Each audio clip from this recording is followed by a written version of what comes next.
Assalamualaikum warahmatullahi wabarakatuh.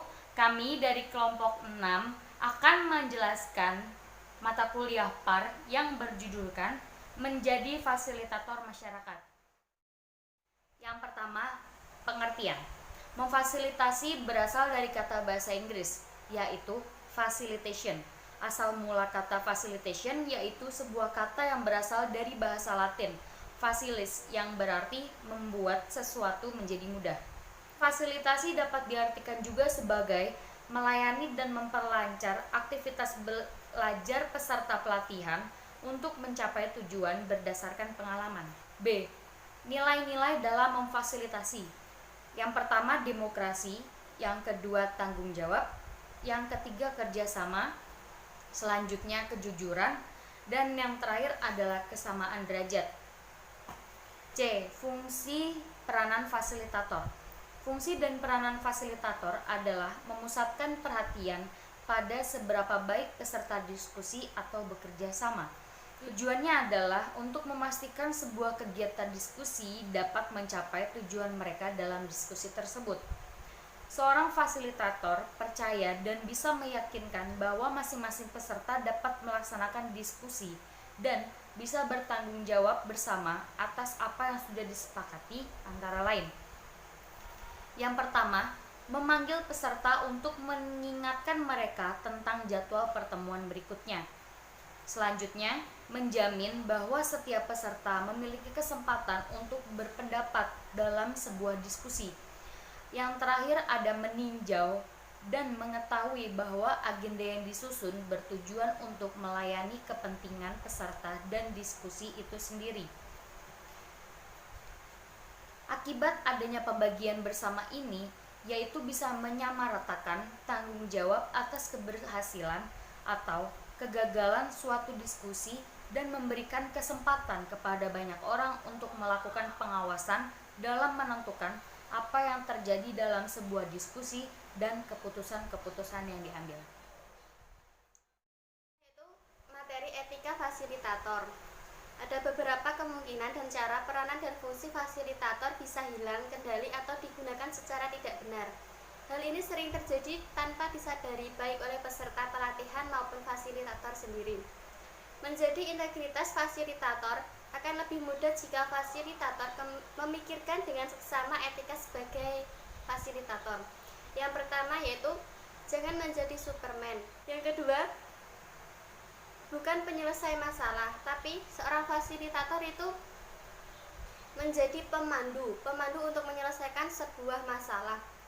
Untuk yang ketiga, jangan menjadi manipulator atau orang yang melakukan manipulasi. Yang keempat, bukan seorang psikolog. Yang kelima, tidak sekedar mencari keuntungan pribadi, tapi di sini itu dia benar-benar membantu untuk menjadi pemandu dalam menyelesaikan sebuah masalah. Yang keenam, bukan milik perorangan. Yang ketujuh, bertanggung jawab.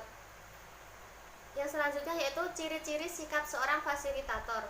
Yang pertama, saling belajar dan saling menghargai satu sama lain. Yang kedua, bersikap sederajat dan akrab. Yang ketiga, mendengarkan dan tidak mendominasi.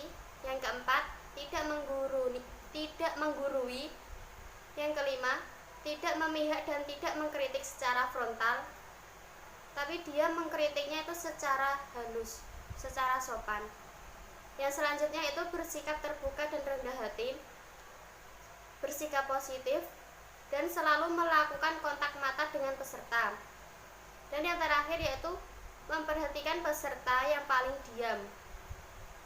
Jadi seorang fasilitator itu harus memperhatikan pesertanya, tidak hanya dalam diskusi itu cuma diam saja, tapi seorang peserta itu harus mengeluarkan pendapatnya meskipun cuma sedikit. Contoh sederhana tentang sikap dan perilaku seorang fasilitator. Yang pertama yaitu duduk dan dengarkan, amati dan belajarlah. Yang kedua, gunakanlah penilaian terbaik Anda setiap saat. Dan yang ketiga, amnon. Yang keempat, bersiaplah untuk tidak mempersiapkan diri. Yang kelima, menerima kesalahan. Yang keenam, rileks. Yang ketujuh, pindahkan tingkat komando. Yang kedelapan, mereka bisa mengerjakannya. Kesembilan, bertanyalah kepada mereka. Dan yang terakhir yaitu bersikaplah baik kepada mereka. Dan untuk Saya akan jelaskan sendiri mengenai kemampuan ideal fasilitator.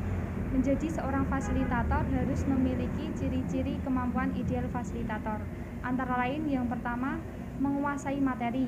Yang kedua, manajemen kelas. Yang ketiga, pengendalian diri. Yang keempat, menguasai teknik bertanya. Yang kelima, percaya diri. Yang keenam, memiliki keterampilan menyimpulkan dengan tepat. Yang ketujuh, bersikap komunikatif. Yang kedelapan, mengkomplikasikan. Yang kesembilan, kemampuan menulis. Dalam proses fasilitator, yang disiapkan pertama kali adalah menyiapkan langkah-langkah daftar pertanyaan dan kunci. Gunakan media untuk berproses, mengajukan pertanyaan, berdiskusi mandiri, mengarahkan kembali terhadap fokus kajian yang terjadi, memberikan perhatian yang khusus. Yang terakhir, menyimpulkan setiap jawaban dan menstrukturkan pemikiran dalam kesepakatan. Media dalam fasilitator. Penggunaan media dalam fasilitator adalah salah satu alat untuk mempermudah prosesnya. Fasilitator mampu memproduksi media sendiri sesuai dengan realitas kondisinya. Fungsi media fasilitator antara lain yaitu yang pertama, untuk membantu dan menstimulasikan pembahasan. Yang kedua, menstimulasi ungkapan pengalaman dalam sehari-hari. Yang ketiga, membantu memproses. Yang keempat, mengembangkan media untuk memberikan informasi dalam mengajukan permasalahan.